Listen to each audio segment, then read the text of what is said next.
sell, or to use. This is the way the world operates. It does not claim anything. It cannot. Everything that they send out, all their paperwork, are all notices. I don't care what they call them, the deeds, certificates of titles, certificates of birth, driver vehicle registrations, deeds to real estate, it just doesn't matter. Those are not claims, those are just notices, that's all they are. They can't make any claims, but the estate can. It can claim anything that is its property.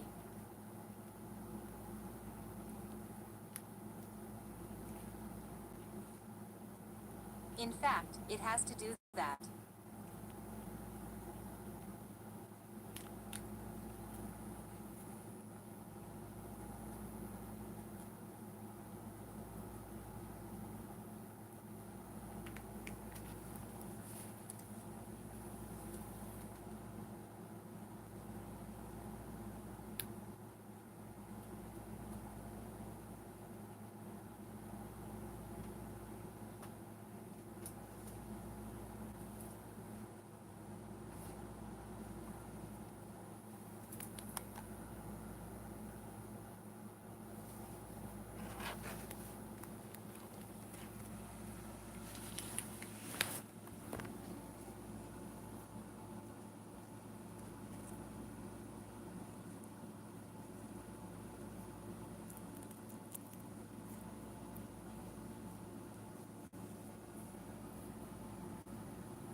You do that by using a variation of the executor letter, and claiming the property, whatever the serial number is that's being used. The file number, the docket number, the mortgage number, the account number, the credit card number, the vehicle registration title numbers, VIN numbers, serial numbers on arms that they call firearms, and so on and so forth. You claim those things, and you do that using a dollar, the way that we showed you how to do it. Now you've bonded that claim with the seal of the United States of America and 1 ounce of silver. And we absolutely guarantee you that we know absolutely for sure that that works. Positively, every time it's done correctly. There's instances where people have done that and they don't think it worked, but it did work. But the claim wasn't made first on whatever it was. That was the defect in utilizing the executor letter correctly. First, the claim has to be made, has to be done through registered mail, and it's got to be done correctly. I'll go into a little more of that in a moment and go over some things with you folks. But once that's done and that account is now claimed and registered and bonded with a dollar for the estate, there is no entity in the world that can make a claim on that. Ever, period. Can't be done. Not legally or lawfully. They may be able to deceive you or intimidate you into thinking that they can, but they can't. And that's just the way it is, and the reality of the situation is that you don't own it anyway, the estate does, and ultimately Almighty Yahweh owns everything because He created it. We're just stewards here. So, this is how we suggest that you do the mailing. You're going to create a warranted bonded property claim. That's the title of the document. The format of the executor letter with the lines of passage for the strip-off number on the registered mail to go on the right-hand side, and on the left-hand side, upper corner you're going to put $1 bill folded with the greenback showing, and the eagle showing. I'm not sure it makes any difference whether that's pointed with the fold to the left or the fold at the top. If that makes any difference or not, I prefer it at top. It looks to me like a banner, and I don't want to put something in the configuration of a flag. I have a tendency to prefer that it hangs down like a banner display rather than a flag display, and you put 2 lines of passage under that which are broken lines, and inside that under the dollar you'll put the serial number of the dollar. We suggest you do that in green. Everything else on the page is blue. Green just like it is on the dollar bill. And make sure you don't make any mistakes. It's addressed to the entity that's harassing you by whatever their account is, and you, incoherent, briefly state that that account is now claimed as estate property on trust special deposit bonded, and you put the serial number there of the dollar. That's it. Pretty much all you have to do, folks. State in there that it's the will that this be done. We suggest that you take a verse out of scripture having to do with the will, and you place that there. We have found that scriptural verses are given respect by the attorneys. Believe it or not, folks, they recognize it, and they respect it. That's happening in a lot of different instances that I can't really go into details of, but they are in fact recognizing that is the law, it's in the book. It says it is the law, and it's right, it is. Page 5 of 61. James, where do we get this? For those that may want to do a little research and follow up what you're saying, you know, a lot of people like to have the information firsthand besides just hearing it. Where would you suggest anyone go to learn these things? DC, which things, James? James, what you're speaking about here with the post office and all that. Is there anywhere to learn this stuff? Where did you learn it from? DC, I got the idea of it, we all did, out of scripture. We've been telling you folks that for years. That we've already given you the answer to everything, and the hints, and where to go, and you don't seem to go there. But you find the answers in scripture. The U.S. Postal Service manuals and publications that in fact refer to the post office as the bank, and they do it in their own publication. Now, the form that it's referencing I can't seem to locate, but their description online of the form is that it's the bank. So, it is in fact the bank. And they say in their letters that the post office is sovereign. I believe they're correct, it is. It's where the Republic is located. Just a lot of evidence of that. The post office doesn't collect or pay any taxes. It's the only retail outlet you can find in your community that don't charge sales tax for shipping supplies, envelopes, packaging materials, and so on and so forth.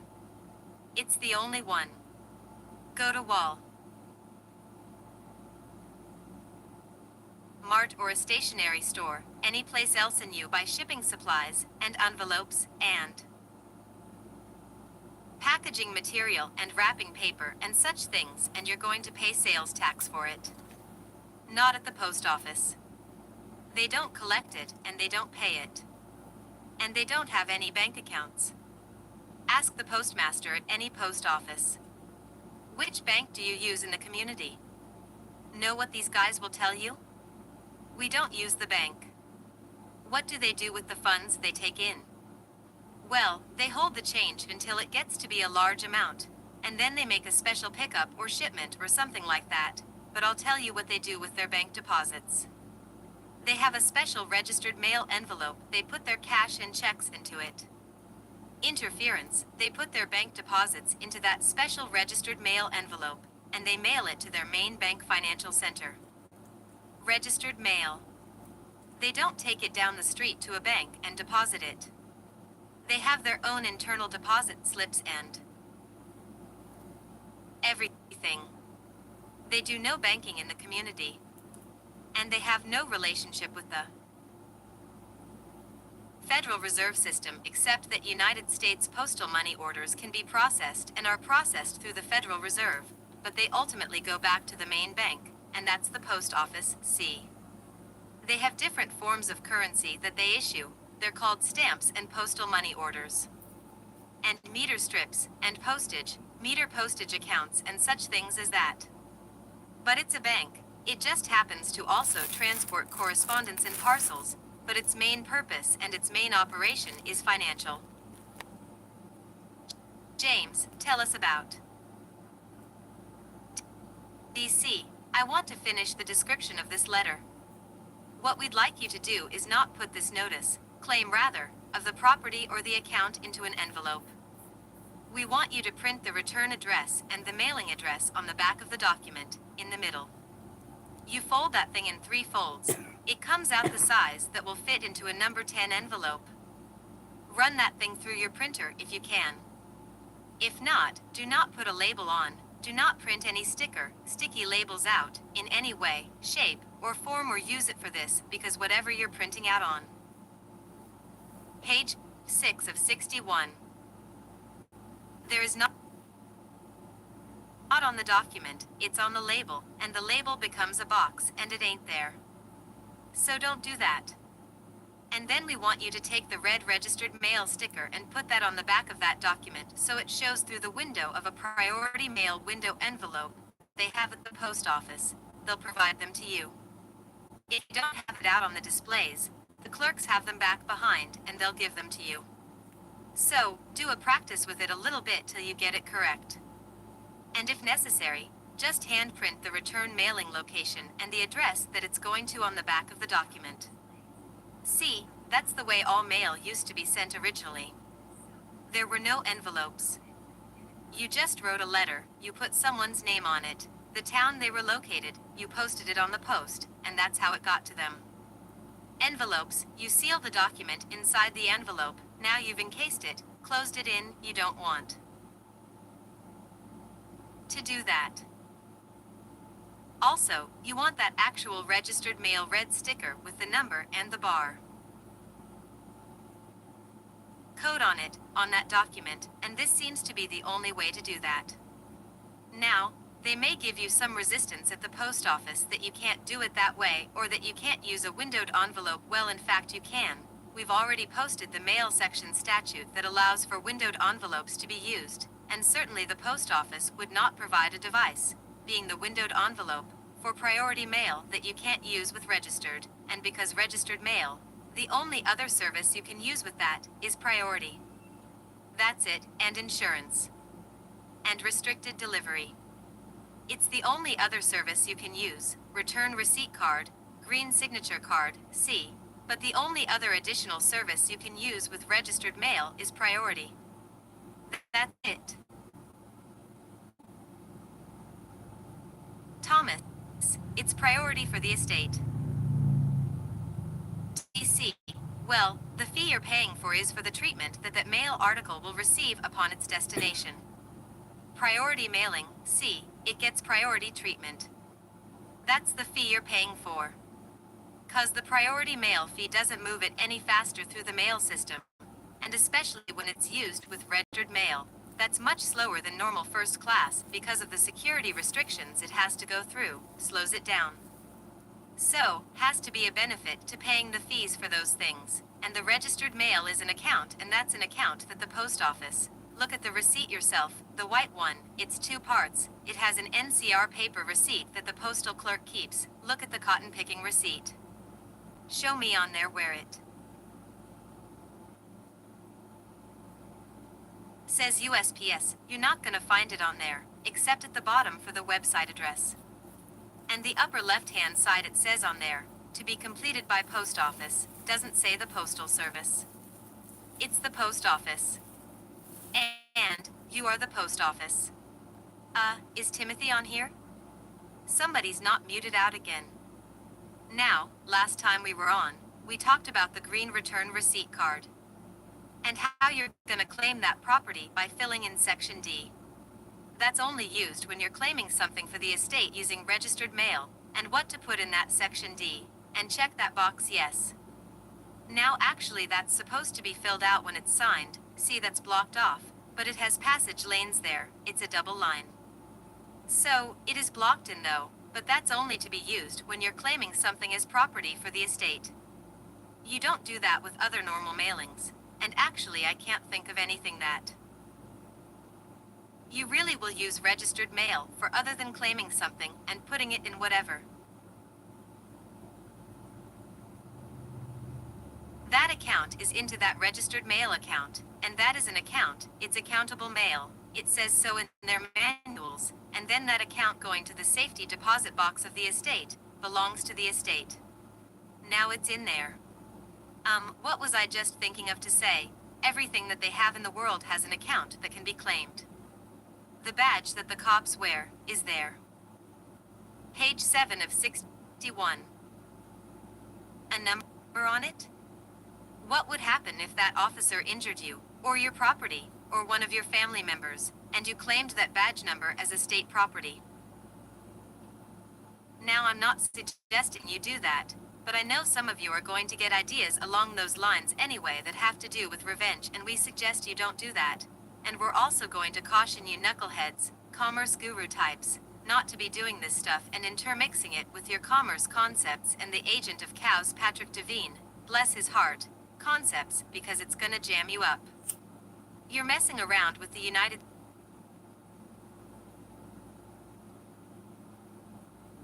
States Post Office. Mail fraud is a serious offense. Do not intermix concepts. Told you that with the estate and people didn't listen. They got in some trouble in some instances, and it didn't work for them what they were trying to do anyway. But they're smarter than we are, and we know you are, so you'll try it. Anyway.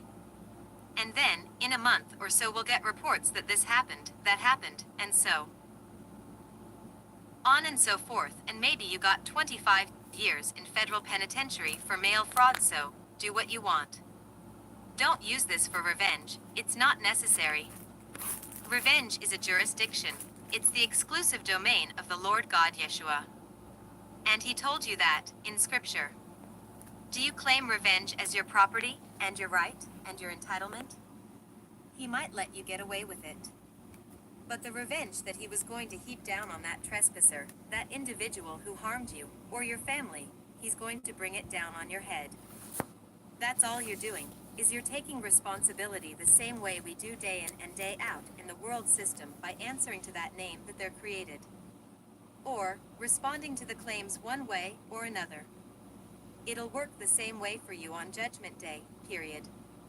But everything has a number. Police officers, sheriffs, they all have serial numbers. Barflies all have bar codes. You claim those accounts. You notify the issuing agency that that account is now a state property held on trust special deposit. Proceeds, what belonged to that, now belong to the estate. The individual that used to occupy that office, whether it be a barfly or a police officer, and I'm really not suggesting you do this to policemen and such, but there are some that need to be spanked, corrected, but just don't go crazy with it, you know. Be forgiving. We're all men and women, we're all less than perfect, and we all make mistakes. Thomas, praise Yah. DC, yeah. I have had my share of run-ins with law enforcement types. Most of them had been congenial and good, some not so good, put me in this wheelchair and things like that. I don't hold that grudge against those people, because I wouldn't want to do what they do day in and day out, dealing with the scum of society that they deal with, day in and day out. It just has to take its toll on them, it just has to. So, they're in a perpetual state of war, being the enforcement arm of that world system, and you know what happens with vets in combat. It's not in our nature to be doing such things. I put together a post office box application, PS Form 1093, is it? Yep, 1093, version October 2008, showed you how to fill that out. You check the box for business or organization, line 1. Line 2, you write the all caps name, put 4 spaces between the middle name and the last name and the word estate afterwards, and you can capitalize the word estate or put it in upper and lower case, makes no difference. Next line, you will put the last name, the family name, no commas, the first name, middle initial, and the word executor/executrix after that, capital E. And the address I put down. Page 8 of 61. Nation, Pennsylvania. General Post Office.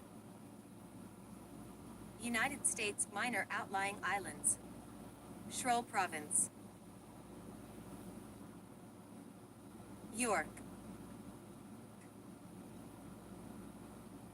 Pennsylvania. 17405-9998. That was line 4, line 5 the phone number, putting a 1 dash first to designate it as an international number. Line 6 I put the email address in, being my given name at my internet service provider, and then nothing on line 8, because the estate has no Idaho and I'm not opening this, the estate is. Actually, as the address, the former address they're asking for the estate, you probably should put the Bureau of Vital Statistics for the birth state down there, and print out a copy of their webpage showing their mailing location and take a copy of the certificate of birth with you as proof, and maybe the social security card as the identification for the estate. It's impossible for that entity to obtain a photo ID, and it already has a state ID, and it has a United States ID, and that's the certificate of birth and social security card, and any piece of mail, insurance policy, that's been issued under that name. But I caution you about using things that have a mailing location on them. They want to take that resident street address off of there and put it on there. No, no, no, no. No, no, don't do that. So, let them work through whatever they're going to put in Section 8, that's their problem. Section 9, I've listed all the individuals that will be obtaining mail there. I put David Clarence Schroll, grantor. David Clarence Schroll, executor. David Clarence Schroll, trustee. David Clarence Schroll, beneficiary. David Clarence, notary. David Clarence, clerk. So, the last two you probably won't have a need for, but I put them in there anyway. The notary office, county notary, can notarize documents for the executor involving the estate, because it's located on the Republic, folks, chuckle.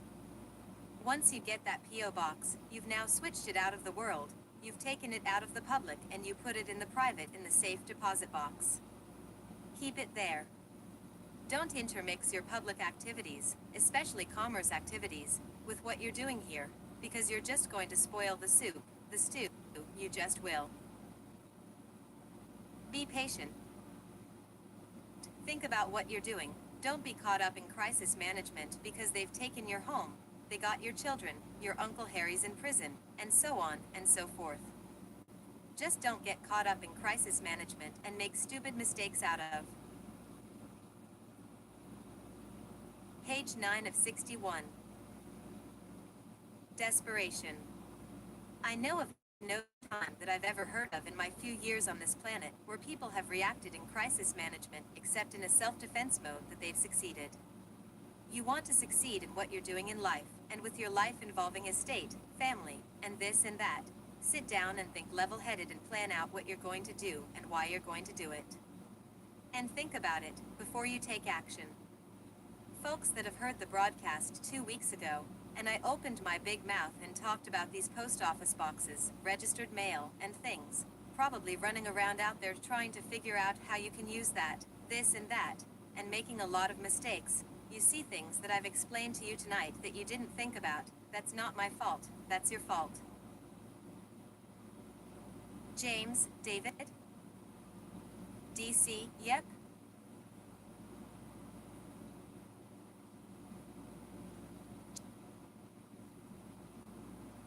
James, excuse me David just for a moment here, I've got to cut in here with some breaking news that was just posted here in the chat window. The seismologists have confirmed that it was an earthquake and not the $14.6 trillion check bouncing on the east. Laughs. DC. Well, those estates can cover that cotton-picking check and a lot more.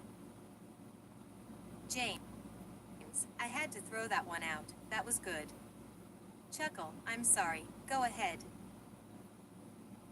DC, that's okay.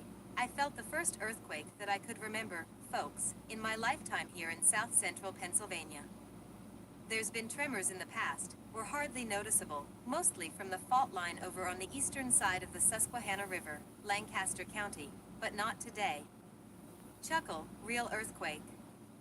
Got the cat's attention. They were acting real funny for about a half hour before that came on. They knew it was coming. Maybe longer than that. But it was interesting, it shook the building. Things on the shelves, and I see now why people can't drive in an earthquake, and that was only 5.8. The ones that are probably coming will be a 15 or higher, in case you didn't know that. But anyway, getting back to my lecturing you, folks, you just gotta think about what you're doing. Have pure motivations, be forgiving, and be moderate in using this, and we have no doubt that you will receive blessings if you do that. Do the good work. We suggest you use stamps doing the registered priority windowed envelope mailings. And you might want to put the stamps on the back of that cotton picking executor letter where the registered mail sticker's going, the red one. Do the green card the way we explained it. In item D you put whatever the account is that you're claiming as trust property. And correct me, Thomas, if I make a mistake, account number is hereby claimed as the all caps name estate property held on trust special deposit under account number. And you put the registered mail account number. Plenty of room to write that. Thomas, that's in box D, correct, of the return receipt? DC, yep, and you check yes, restricted delivery. Page 10 of 61. Thomas.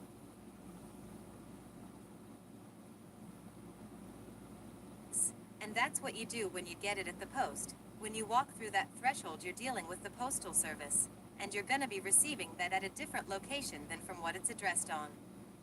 So you gotta put the address, the street address of that facility in that box, and you mark yes, and you put that verbiage that David just explained. DC, number 3, you write a checkbox registered and insured, and you check box restricted delivery, yes. Write the article number down there in box 2. Maybe you can get away with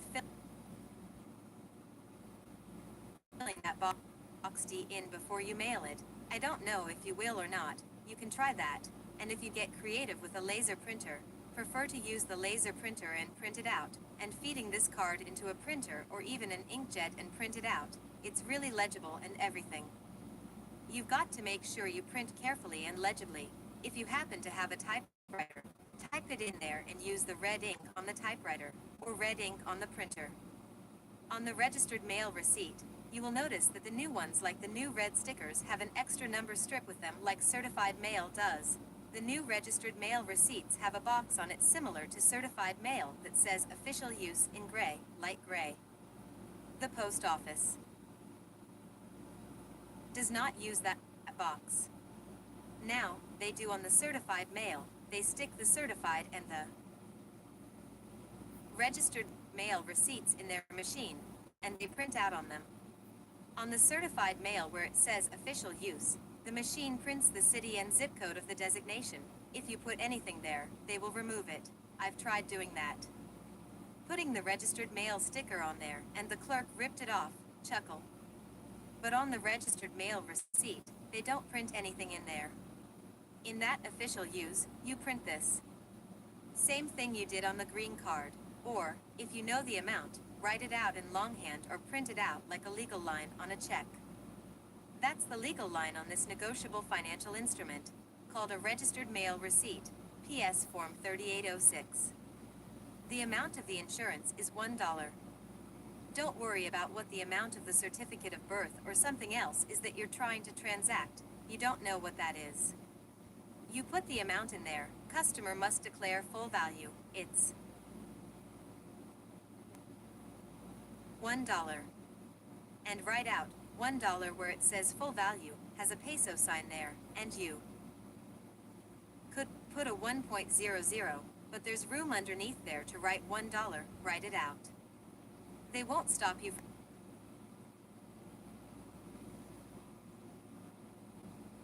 from doing that. That's the legal line. And the official use, you put the same thing we told you to put on the green card in section D, account number, whatever their account number is hereby claimed as estate property held in trust special deposit account hashtag, and you put the registered mail account. Now, whatever that notice was or that account in the world, now is estate property. And it's registered. And you mail it to the P.O. box, put it in the safety deposit box. What do you do with it then? Aw, take it out, don't open it. Do not open it. Put that in another priority mail window envelope, and put something in front of it, another envelope or something. Wait a minute, no, you can't do that, it's sealed in that cotton-picking windowed envelope. Fold that rascal up, I guess, chuckle, so you can get it inside another window mail. Envelope, don't open it, don't break that seal on it. And mail that to the entity that's making the claim. The clerk of court, chief financial officer of the bank where the mortgage or the credit card is, the IRS, whatever. And mail it with a priority mail window envelope certified mail. Green receipt, return receipt card. Section D, you're going to put account number as estate property on trust special deposit account number, the registered mail number, hereby certified under account number, and you put the certified mail number there. Now, I'll tell you what you've done. You've now completed the circuit. The registered mail is read, in electrical parlance, that is a conductor that carries a charge. It's charged. You're now using certified mail, which in electrical parlance is ground, green, and you are completing that circuit. Page 11 of 61. And grounding it by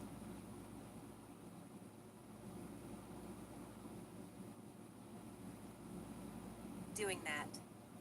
With that, you'll include an executor letter, put the certified mail number in the lines of passage, you'll attach another dollar, put the serial number in green on the lines of passage. Send it to the entity that issued it, as I explained, and you're going to warrant and authorize them to open the contents of that registered mail and process that account and redeem it, cash it out. The proceeds of which are to be returned to the estate at the P.O. Box. Now, that's all the information I'm going to give you on that. You people that want to try your commerce stuff, this is how to make your claims work. And you don't use any cotton picking forms. And you don't use any cow's agent concepts, and Patrick calls himself cow's agent.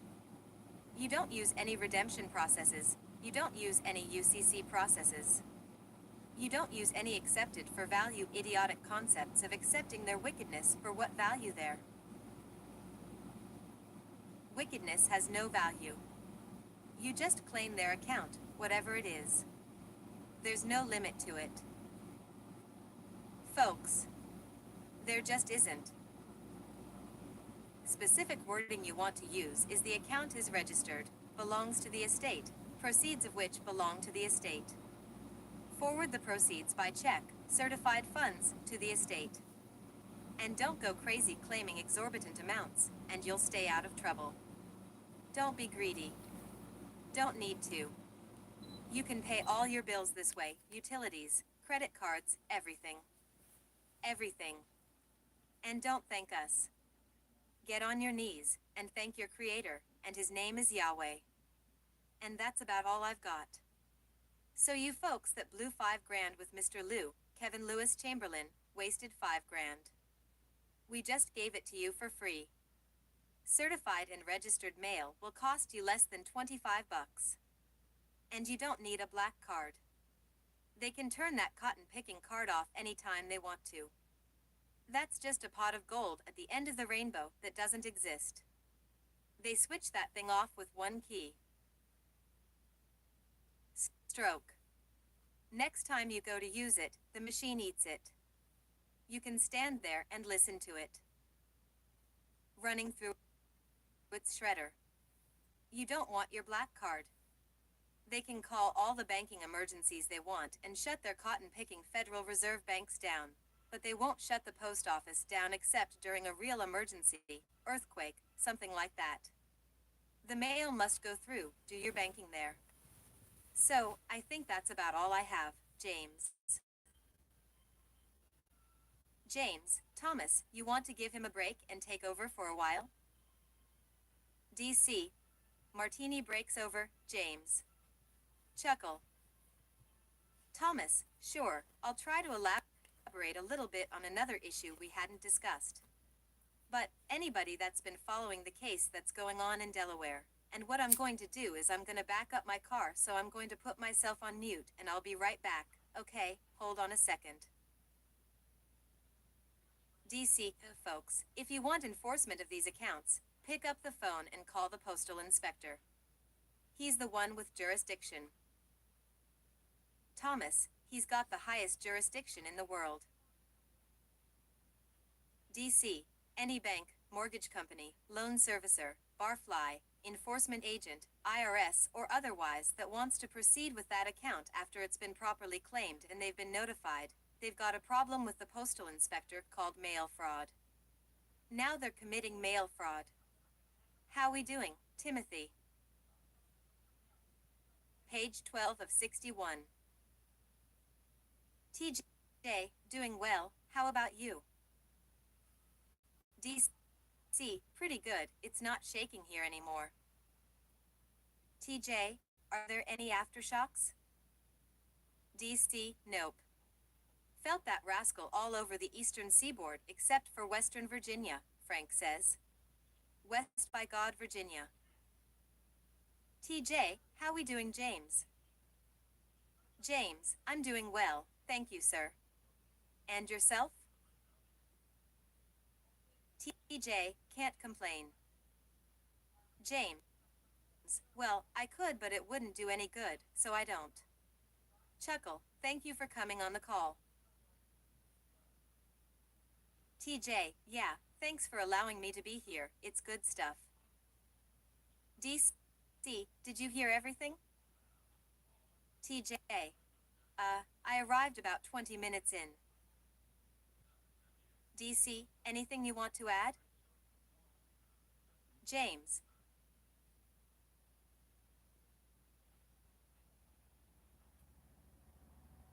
We have a lot of people on the call here, and in the chat window who are really rather lost in all of this, and don't really understand what's going on and what you're doing. And that's understandable because they haven't, heard about it before, obviously. It takes understanding and learning to know what this is all about. I can't say that I know what it's all about yet, and I've been listening to these guys for weeks now, so don't feel bad if you're a little lost out here. And, for those who will later have a question, since I have now muted everyone out, if you want to ask your question when that time comes, press *8 if you're on TalkShoe, and I will be able to see your hand go up or wherever, so I'll be able to allow you to come on. And, those that are in chat window, please be patient. When the questions start coming in from there, I'm pretty sure I'll be overwhelmed and be losing everybody in the line of the chat window. While the questions are being answered, so may have to repost your questions for me to be able to keep up with. Sorry about that, there's just too much going on here to get it all. But I will do my best to get to all the questions and comments everyone has and share them, and get your help questions answered this evening from one of the fine gentlemen who are on this call tonight who are in the know. I have got to tell you folks, I've been so blessed in the last few weeks to have participated in special calls with these gentlemen, working all the bugs and details out, the fine print, and bringing this all together. The brains behind this is just amazing. Coming out here tonight is a first-time shot. You would not have heard this before, I guarantee ya. You will probably want to go to my TalkShoe and download this call so you can have it in the future for reference, and be able to, understand a little better about what's going on. Get the page 13 of 61. Post office documents and forms and whatever so that you have them on hand when you listen to it again, so that you can kinda understand better about what's being said, know what goes where, and all that kind of stuff. Anyway, I'm trying my best to make sure everyone gets all their questions answered tonight and this information gets out. I am so grateful and I consider myself so blessed for each of you being on here, especially those on tonight, David, and Tim, Thomas, and Dan. I think he's on too. I'm sure we'll be hearing from him. So, a lot of really serious, very important information has come together with these gentlemen lately. You are the number one people to hear this. This is the first time this has gone public, and you are blessed to be hearing this tonight. I want you to know that, This is some important, serious, life-changing information that you're listening to here tonight. Thomas, praise Yah. James, be polite and courteous on the call tonight. Anyways, back to you guys, go ahead. DC, it's not public. It's not public. It's a private call. Chuckle. James, that's right, it's gone beyond our little group, okay? Chuckle. Thomas, I would like to say this. I would like to say that the people need to take, in retrospect, and figure out where they come from, all the harassment and insecurity and everything that they've faced. Just turn into themselves and say praise Yah about 10 or 15 times. I find that when I've been in the last 72 hours and all the uncertainty going on in my life, I find great solace in just taking a moment or two to say praise Yah, praise Yah, praise Yah, because what we're doing here is our skin cells are absorbing this world as we see it. We think we're absorbing it through our eyes, and through our heart, and through our ears, and through our brain, but in actuality our cells are absorbing everything that we're being subjected to in this world. So, when you think about everything that you want to go do, and you think you're gonna go do, step back, stop, take about 10 deep breaths, and praise Yah. Praise Yahweh, praise everything that He's.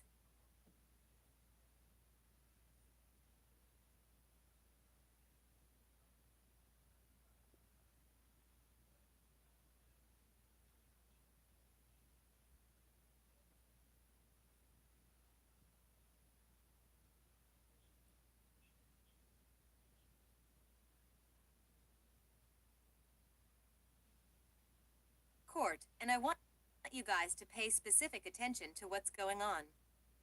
This case is in Wilmington, Delaware.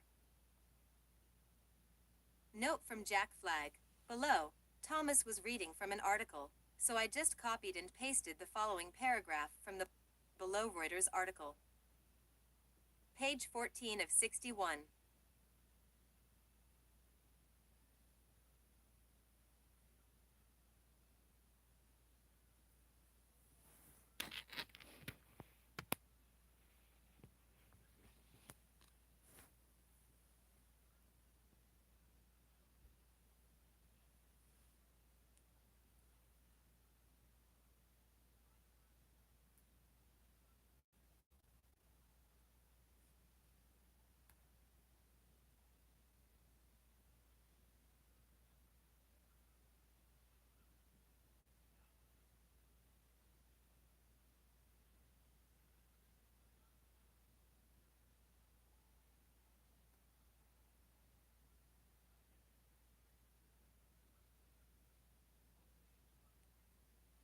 #61.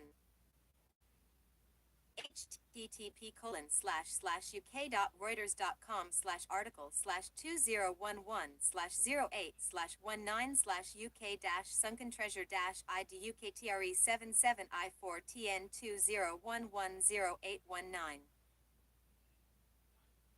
http://uk.reuters.com/article/2011/08/19 slash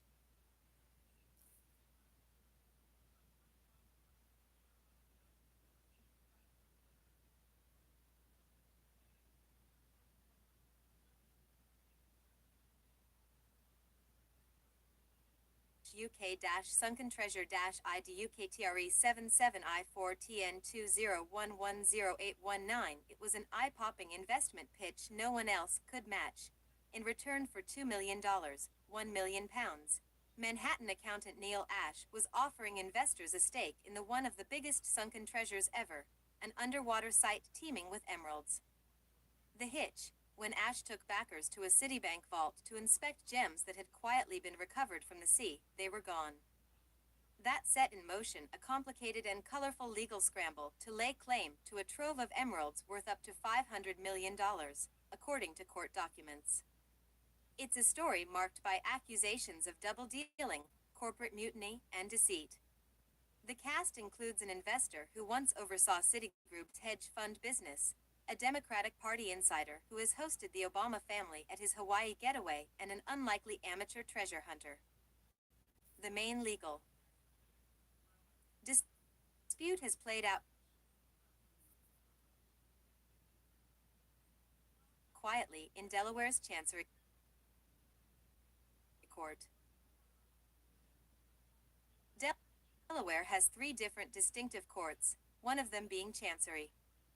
This case is being played out in Chancery Court in Delaware. The case number is Azalp, LLC versus J. Miskovich. The case number is 6138. And I guarantee you that when you start looking into this case in court in Chancery, you're gonna be seeing people are showing up there in substance, not in form. This has to do with $500 million that they stole from the earth. Somebody stole from the earth, whether it was in the 1800s or the 1700s, and somebody now has stumbled across them in a sea treasure hunt. Incoherent, what does Leviticus say? The earth is mine and shall not be sold. They've taken from Yahweh's divine creation, this planet, this estate, and now they're trying to make heads or tails off of it. Someone's got the wherewithal to realize that they needed to bring this into a Chancery Court, and that's where it's at in Delaware. So, all you naysayers out there that don't believe the Chancery Court is where to go when you're standing there in the Office of General Executor, and you know who you are, you're operating competent in the premise, you know how to react in court, you know how to seize the court, you know how to convert that public servant up there wearing a robe that is nothing more than just a battling trustee, and realize that anybody that comes into that courtroom better come in with clean hands, because if they don't, you're going to issue a writ for their arrest right on the spot. So, anybody out there who's had a chance to read Henry R. Gibson's Suits in Chancery or the 1871 Samuel, the book on maritime, or, excuse me, the book on equity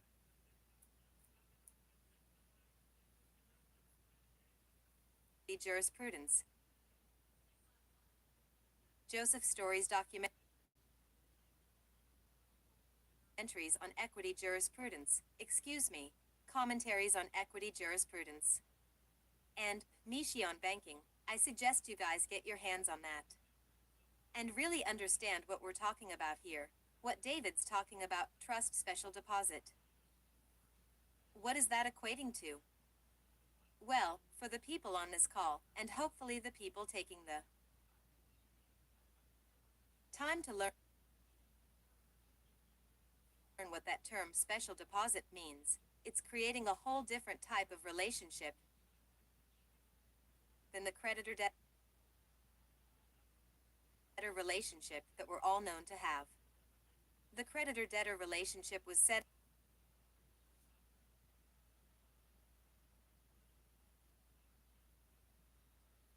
up as a result of you going in the bank and saying, I'd like to open up a checking account, and they give you the signature card, and you sign it your name.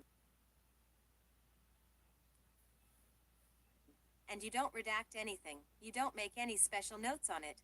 What you've done is you've opened up an account that can only deal with general deposits.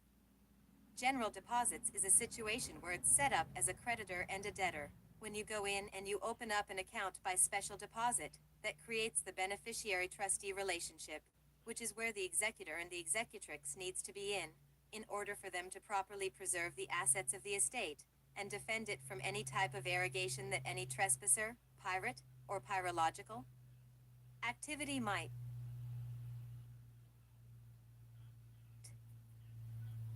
try to take upon us. So, when you understand who you are, and David's given you some very page 15 of 61.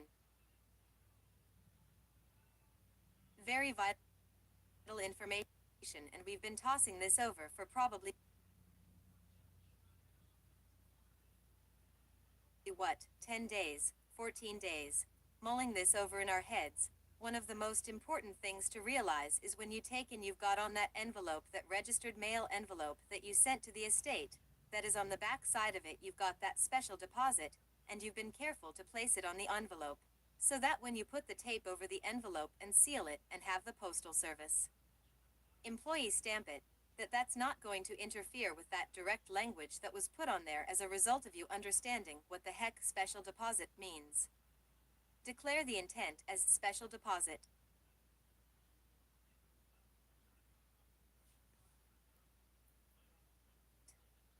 So, who we are. We are men and women.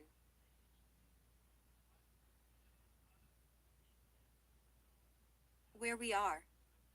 We're on the Republic. What do? We preserve the assets of the estate. We defend it with all of our abilities, all of our wits, all of our energies. And that's what they expect in executor or executrix to do. Because after 3 or 4 minutes of hearing somebody in court, in a courtroom setting, who steps over the bar and says that this office is here by special appearance, and says, "Oh, this office recognizes you, Judge, as a public